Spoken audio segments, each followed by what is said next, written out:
L'homme et l'évolution, lecture 2. Il est tentant, et non pas illogique, de considérer la réincarnation comme le moyen potentiel de l'évolution spirituelle, le facteur qui la rend possible. Mais cependant, il n'est pas certain que telle soit sa signification, en admettant que la réincarnation soit un fait. Toutes les théories anciennes sur la réincarnation la décrivaient comme une constante transmigration de l'âme d'un corps animal à un corps humain, mais aussi d'un corps humain à un animal. L'idée indienne a ajouté l'explication de karma, des conséquences du bien ou du mal qui a été fait, d'un résultat de la volonté et de l'effort passé. Mais rien ne suggérait une évolution progressive d'un type donné à un type supérieur, encore moins une naissance dans une espèce d'être qui n'a pas encore existé, mais qui doit apparaître dans l'avenir. Si l'évolution existe, alors l'homme en est le dernier stade, parce qu'avec lui, il devient possible de rejeter la vie terrestre ou corporelle et de s'évader en quelque ciel ou nirvana. Telle était la fin envisagée par les théories anciennes. Et puisque ce monde est fondamentalement et irrémédiablement un monde d'ignorance, en admettant même que toute l'existence cosmique ne soit pas dans sa nature en état d'ignorance, cette évasion a bien des chances d'être la fin véritable du cycle. Cette argumentation a une force logique et une importance considérable, et il était nécessaire de l'exposer, quitte à être trop bref pour son importance, afin d'y faire face. Même si certaines de ces propositions sont valables, cette manière de voir les choses n'est cependant pas complète, et cette logique n'est pas probante.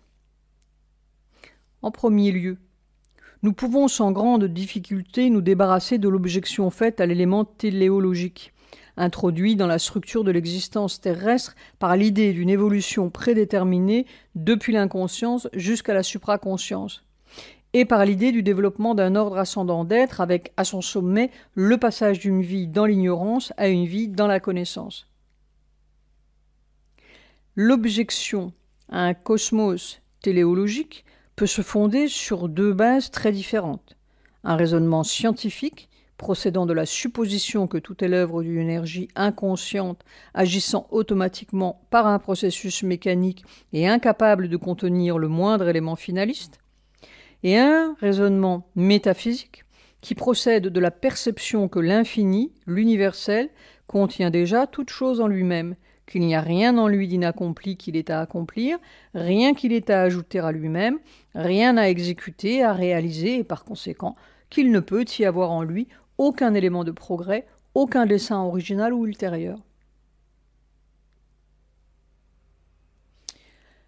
L'objection scientifique ou matérialiste perd sa validité s'il y a une conscience secrète dans ou derrière l'énergie apparemment inconsciente dans la matière. Même dans l'inconscient, il semble y avoir au moins l'impulsion d'une nécessité inhérente, produisant l'évolution des formes, et dans ces formes, une conscience qui se développe. On peut fort bien soutenir que cette impulsion est la volonté évolutive d'un être conscient secret et que son élan vers une manifestation progressive est la preuve d'une intention innée dans l'évolution.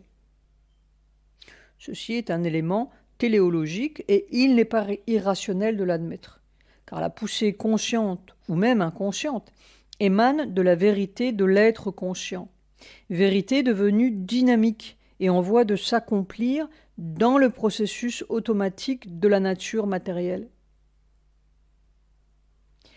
L'élément téléologique et finaliste dans cette poussée résulte de ce que la vérité de l'être, agissant spontanément, se traduit en termes de pouvoir de volonté de cet être se réalisant spontanément. Car si la conscience est là, le pouvoir de volonté doit aussi être là. Et cette traduction est normale et inévitable. La vérité de l'être avec un grand E, s'accomplissant inévitablement, serait le fait fondamental de l'évolution, mais la volonté et son dessein doivent être présents comme éléments du principe opérant et faire partie des moyens d'action. L'objection métaphysique est plus sérieuse, car il semble évident que l'absolu ne peut avoir d'autre but dans la manifestation que la joie de la manifestation elle-même. Tout mouvement évolutif faisant partie de la manifestation dans la matière doit rentrer dans cet énoncé universel. Il ne peut exister que pour la joie du déploiement, de l'exécution progressive d'une révélation de soi graduelle et sans objet. Une totalité universelle peut aussi être considérée comme une chose complète en soi. Étant totale, elle ne peut rien gagner ni ajouter à la plénitude de son être. Mais ici-bas, le monde matériel n'est pas un tout intégral. Ce n'est qu'une partie d'un tout, un degré dans une gradation. Il peut donc non seulement admettre en lui-même la présence de principes ou pouvoirs immatériels non développés appartenant au tout et qui lui sont involués dans la matière, mais il peut aussi laisser descendre en lui des pouvoirs identiques provenant de degrés supérieurs du système, pour qu'ici-bas, les mouvements de même nature soient délivrés de l'étroitesse des limites matérielles. La manifestation de pouvoirs plus grands de l'existence, jusqu'à ce que l'être lui-même soit tout entier manifesté dans le monde matériel, dans les termes d'une création plus haute, une création spirituelle, peut être considérée comme l'explication téléologique de l'évolution. Cette explication n'introduit aucun facteur qui n'appartienne déjà à la totalité. Elle propose seulement la réalisation de la totalité dans la partie. Il ne peut y avoir aucune objection à admettre un facteur téléologique dans un mouvement partiel de la totalité universelle s'il a pour but, non un but au sens où l'entendent les hommes, mais l'impulsion d'une nécessité intrinsèque de la vérité, consciente dans la volonté de l'esprit intérieur, la manifestation parfaite de toutes les possibilités inhérentes au mouvement total. Sans nul doute, tout existe ici-bas pour la joie de l'existence, tout est un jeu ou une lila. Mais un jeu porte aussi en lui-même un objet à accomplir, et sans l'accomplissement de cet objet, il n'aurait ni plénitude ni signification. Un drame sans dénouement peut être une possibilité artistique, et n'exister que pour le plaisir d'observer les personnages, pour le plaisir de poser des problèmes sans solution, ou dont la solution reste en équilibre incertain et toujours en suspens. On peut concevoir que le drame de l'évolution terrestre ait ce caractère. Mais un dénouement intentionnel ou prédéterminé par inhérence est aussi possible et plus convaincant. L'ananda est le principe secret de tout être et le soutien de toute activité de l'être.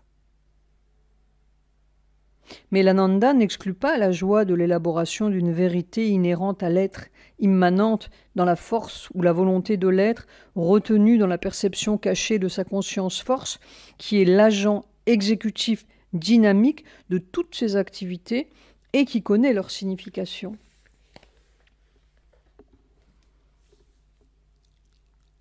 Une théorie de l'évolution spirituelle n'est pas exactement la même chose qu'une théorie scientifique de l'évolution des formes et de l'évolution de la vie physique. Elle doit se baser sur sa propre justification inhérente. Elle peut accepter l'explication scientifique de l'évolution physique comme un soutien ou un élément, mais ce soutien n'est pas indispensable. La théorie scientifique s'intéresse seulement aux mécanismes et aux processus extérieurs et visibles, aux détails d'exécution par la nature, au développement physique des choses dans la matière et à la loi du développement de la vie et du mental dans la matière. Son explication des processus peut subir des changements considérables ou même être complètement abandonnée à la lumière de nouvelles découvertes. Mais cela n'affectera pas le fait évident en soi d'une évolution spirituelle, d'une évolution de la conscience, d'une manifestation progressive de l'âme dans l'existence matérielle. Dans ces aspects extérieurs, voici en quoi consiste la théorie de l'évolution. Dans la gradation de l'existence terrestre, on trouve un développement de forme, de corps, une organisation progressivement complexe et adaptée de la matière, de la vie dans la matière, de la conscience dans la matière vivante. Dans cette gradation, mieux la forme est organisée, plus elle est susceptible d'abriter une vie et une conscience mieux organisées, plus complexes et plus capables, plus développées ou évoluées. Une fois formulée l'hypothèse de l'évolution et réunis les faits qui l'appuient, cet aspect de l'existence terrestre se révèle de façon si frappante qu'il en paraît indiscutable. Le mécanisme précis par lequel ceci s'accomplit, la généalogie exacte ou la succession chronologique des types d'êtres, est une question secondaire, bien qu'elle soit en elle-même intéressante et importante. Le développement d'une forme de vie à partir d'une forme précédente moins évoluée, la sélection naturelle, la lutte pour la vie, la transmission des caractères acquis peuvent être ou ne pas être admis. Mais le fait d'une création par étapes, suivant un plan qui se développe, est d'une importance primordiale. Une autre conclusion évidente, c'est qu'un ordre de succession graduelle s'impose dans l'évolution. D'abord l'évolution de la matière, puis l'évolution de la vie dans la matière, ensuite l'évolution du mental dans la matière vivante et, à ce dernier stade, une évolution animale suivie d'une évolution humaine. Les trois premiers termes de cette succession sont trop évidents pour être discutables. On peut se demander si l'homme a succédé à l'animal ou s'il y a eu un développement initial simultané, l'homme devançant ensuite l'animal dans l'évolution mentale. On a même soutenu que l'espèce humaine n'est pas la dernière, mais bien la première et l'aînée des espèces animales. Cette antériorité de l'homme est une idée ancienne, mais elle n'était pas universelle. Elle est née du sentiment de la suprématie évidente de l'homme parmi les créatures terrestres, la dignité de cette suprématie semblant exiger une priorité de naissance. Mais en termes d'évolution, le supérieur n'est pas antérieur, mais postérieur dans son apparition. Le moins développé précède le plus développé et le prépare. En fait, l'idée de l'antériorité des formes inférieures de la vie n'est pas complètement absente de la pensée ancienne. À côté des récits mythiques de la création, nous trouvons déjà dans la pensée de l'Inde antique et de l'Inde médiévale des expressions qui sont en faveur de l'antériorité de l'animal sur l'homme dans la succession du temps, d'une manière qui s'accorde avec la conception moderne de l'évolution. Une Upanishad déclare que le moi ou esprit, après avoir décidé la création de la vie, forma d'abord des espèces animales comme la vache et le cheval. Mais les dieux, qui selon la pensée des Upanishads sont des pouvoirs de la conscience et des puissances de la nature, trouvèrent que ces formes étaient des véhicules insuffisants. Et finalement, l'esprit créa la forme humaine que les dieux trouvèrent excellemment faite et suffisante. Et ils pénétrèrent en elle pour accomplir leur fonction cosmique. Ceci est une claire parabole de la création de formes de plus en plus développées jusqu'à ce qu'il s'en soit trouvé une capable d'abriter une conscience évoluée. Dans les Puranas, il est dit que la création animale tamasique fut la première dans le temps. Or, tamas est le mot indien désignant le principe d'inertie dans la conscience et la force. Une conscience engourdie, pesante et incompétente dans son jeu est qualifiée de tamasique. Une force, une énergie vitale qui est indolente et limitée dans ses capacités, liée à un champ étroit d'impulsions instinctives, qui ne se développe pas et ne cherche pas plus loin, qui n'est pas poussée vers une action dynamique plus grande ou une action plus lumineusement consciente seraient classées dans la même catégorie.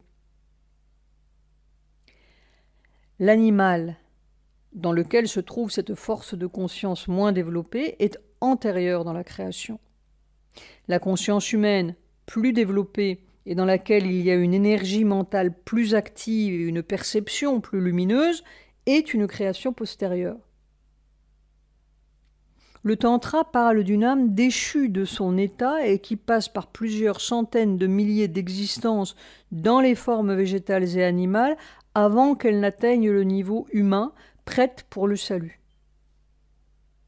Ici aussi, on retrouve sous-entendu cette idée que les formes vivantes végétales et animales sont les degrés inférieurs d'une échelle, l'humanité étant le dernier ou plus haut développement de l'être conscient, la forme que l'âme doit habiter afin de devenir capable d'un mobile spirituel et d'une délivrance spirituelle hors de l'existence mentale, vitale et physique. Telle est en fait la conception courante. Et elle s'impose si fortement à la raison, comme à l'intuition, qu'elle n'a guère besoin d'être discutée. La conclusion est presque inévitable. C'est en ne perdant pas de vue ce processus évolutif progressif que nous devons considérer l'homme, son origine et sa première apparition, sa place dans la manifestation. Deux possibilités se présentent ici. Ou bien il s'est produit une soudaine apparition du corps humain et de la conscience humaine dans la nature terrestre, une création brusque de la mentalité douée de raison dans le monde matériel, une manifestation indépendante et automatique survenant après une manifestation antérieure similaire de formes vivantes subconscientes et de corps vivants conscients dans la matière, ou bien il s'est produit une évolution de l'humanité à partir de l'être mental, évolution lente peut-être dans sa préparation et les étapes de son développement, mais marquée de puissants changements par bonds au point de transition décisif. Cette dernière théorie ne soulève pas de difficulté car il est certain que des changements de caractère dans le type, mais non des changements du type fondamental lui-même, peuvent se produire dans l'espèce ou le genre. En fait, cela a déjà été réalisé par l'homme lui-même. Et la science expérimentale, sur une petite échelle, est en train de tirer parti de façon saisissante de ces possibilités. On peut supposer, à juste titre, que l'énergie secrètement consciente dans la nature peut effectuer sur une grande échelle des opérations de ce genre et provoquer des changements considérables et décisifs au moyen de ses propres règles créatrices. La condition nécessaire pour passer du caractère animal normal de l'existence au caractère humain serait le développement d'une organisation physique qui rendrait possible une progression rapide, un renversement ou un retournement de la conscience, l'ascension à une nouvelle hauteur, d'où l'on peut abaisser le regard sur les stades inférieurs, une élévation et un élargissement des capacités, et qui permettrait à l'être de reprendre les vieilles facultés animales avec une intelligence plus large et plus plastique, une intelligence humaine, et en même temps ou plus tard, de développer des pouvoirs plus grands et plus subtils, propres au nouveau type d'être, des pouvoirs de raison, de réflexion, d'observation complexe, d'invention, de pensée et de découverte organisée. S'il y a une conscience-force qui émerge, cette transition ne présente pas de difficulté, l'instrument étant fourni, sauf la difficulté soulevée par l'obstruction et la résistance de l'inconscience matérielle. L'animal possède déjà, sur une échelle limitée et pour l'action seulement, quelques-unes des qualités correspondantes, dans une organisation rudimentaire, primitive et simple, avec une portée et une plasticité très inférieures, une maîtrise plus étroite et plus intermittente de ses facultés. Mais surtout, le fonctionnement de ces facultés est chez l'animal plus mécanique, moins délibéré. Il a le caractère automatique de l'énergie de la nature qui conduit l'opération d'une conscience primitive et non comme dans l'homme, le caractère d'une énergie consciente qui observe et dans une large mesure dirige et gouverne ses propres opérations et les change ou les modifie délibérément. Les autres habitudes de la conscience chez l'animal ne diffèrent pas fondamentalement de celles de l'homme. Tout ce que celui-ci avait à faire, c'était de les développer et de les élargir à un niveau mental supérieur, et là où c'était possible, de les mentaliser, les raffiner, les rendre plus subtils. Bref, de leur apporter la lumière de sa compréhension nouvelle et de ses facultés intellectuelles nouvelles, et le pouvoir d'une direction raisonnée dont l'animal est privé. Ce changement ou ce renversement une fois effectué, le pouvoir qu'a le mental humain d'agir sur lui-même et sur les choses, de créer, de savoir, de spéculer, pouvait se développer au cours de l'évolution. Même si, comme on peut le concevoir, ces facultés étaient au début de peu d'envergure, plus proches de l'animal, encore relativement simples et primitives dans leur action. Un tel renversement est intervenu à chaque transition radicale dans la nature. Ainsi, la force vitale, en émergeant, se tourne vers la matière et impose un contenu vital aux opérations de l'énergie matérielle, tout en développant en même temps ses propres opérations et ses mouvements nouveaux. Puis la vie mentale émerge dans la vie vitale, dans la force vitale et dans la matière, et impose le contenu de sa conscience à leurs opérations, tout en développant aussi son action propre et ses facultés propres. Une émergence et un renversement nouveau et plus grand, l'émergence de l'humanité, est en conformité avec les émergences précédentes dans la nature. Ce serait une application nouvelle du principe général. Par suite, cette théorie est aisément acceptable. Son application est intelligible, tandis que l'autre hypothèse présente des difficultés considérables. Au point de vue de la conscience, la nouvelle manifestation, la manifestation humaine, peut s'expliquer par le jaillissement de la conscience cachée sortant de son involution dans la conscience universelle. Mais dans ce cas, il faut qu'elle ait trouvé quelque forme matérielle déjà existante comme véhicule d'émergence, ce véhicule étant adapté par la force de l'émergence elle-même aux besoins d'une nouvelle création intérieure. À moins de supposer qu'une divergence rapide des types ou des modèles physiques antérieurs ait fait apparaître un être nouveau. Mais quelle que soit l'expérience, l'hypothèse adaptée, on en revient toujours à un processus évolutif. La différence n'est que dans la méthode et le mécanisme de la divergence ou de la transition. Ou bien, il se peut qu'il y ait eu, au contraire, non un jaillissement de la conscience involuée, mais une descente de la mentalité venant d'un plan mental au-dessus de nous. La descente peut être d'une âme ou d'un être mental dans la nature terrestre. La difficulté serait alors d'expliquer l'apparition du corps humain, organisme trop complexe et délicat pour avoir été créé ou manifesté soudainement. Une opération si miraculeusement rapide, tout en étant possible sur un plan d'existence supraphysique, ne semble pas en effet figurer parmi les possibilités ou les potentialités normales de l'énergie matérielle. Cela ne pourrait se produire ici-bas que par l'intervention d'une force supraphysique ou d'une loi supraphysique de la nature, ou par un mental créateur agissant avec plein pouvoir et directement sur la matière.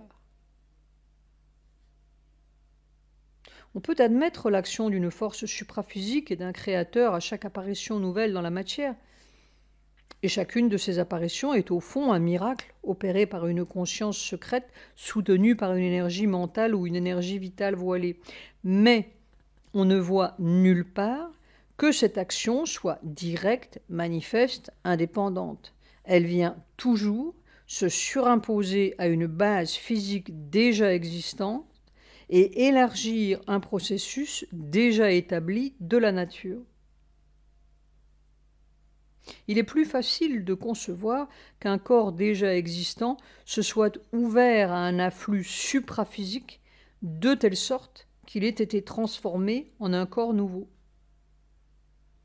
Mais on ne peut supposer à la légère qu'un tel événement se soit produit dans l'histoire passée de la nature matérielle, car pour se produire, il semblerait nécessaire qu'il y ait eu soit l'intervention consciente d'un être mental invisible pour former le corps qu'il voulait habiter, soit le développement antérieur dans la matière elle-même d'un être mental qui serait déjà capable de recevoir un pouvoir supraphysique et de l'imposer aux formes rigides et étroites de sa propre existence physique. Autrement, nous devons supposer que préexistait un corps déjà suffisamment évolué pour être en état de recevoir un vaste influx mental ou capable de répondre avec souplesse à la descente en lui d'un être mental. Mais cela supposerait une évolution préalable du mental dans le corps jusqu'au sommet où une telle réceptivité devient possible. On peut très bien concevoir qu'une telle évolution d'en bas et une telle descente d'en haut aient coopéré pour faire apparaître l'homme dans la nature terrestre. L'entité psychique secrète déjà présente dans l'animal pourrait avoir fait elle-même descendre l'être mental, le purusha mental, dans le monde de la matière vivante, afin qu'il se saisisse de l'énergie vitale mentale déjà à l'œuvre et la soulève jusqu'à une plus haute mentalité. Mais ceci serait encore un processus évolutif. Le plan supérieur n'intervenant que pour aider à l'apparition et à l'élargissement de son propre principe dans la nature terrestre. On peut admettre ensuite que, une fois établi, chaque type ou modèle de conscience et d'existence dans un corps doivent être fidèles à la loi d'existence de ce type, au dessein et à la règle de sa propre nature.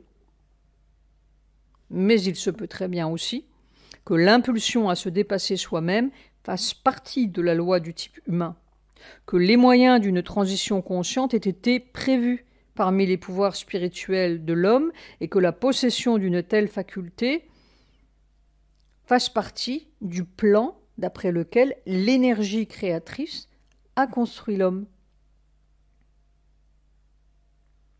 On peut concéder que jusqu'à présent, ce que l'homme a toujours fait, surtout fait, c'est d'agir au-dedans du cercle de sa nature, suivant la spirale d'un mouvement naturel, parfois descendant, parfois ascendant. Il n'y a pas eu de ligne droite dans le progrès, aucun dépassement indiscutable, fondamental ou radical de sa nature passée.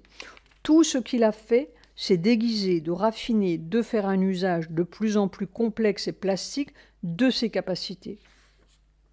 Pourtant, on ne peut pas dire vraiment qu'il n'y ait pas eu de progrès humain depuis l'apparition de l'homme ou même dans son histoire récente et véritable.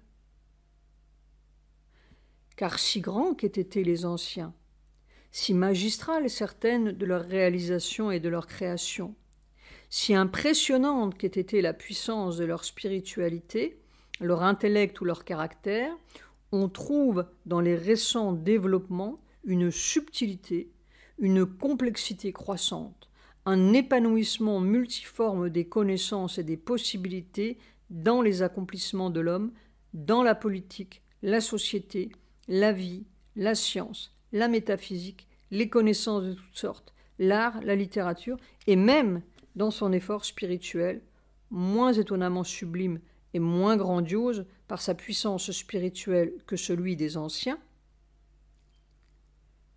on trouve une subtilité, une plasticité plus grande dans l'exploration des profondeurs et l'étendue de sa recherche.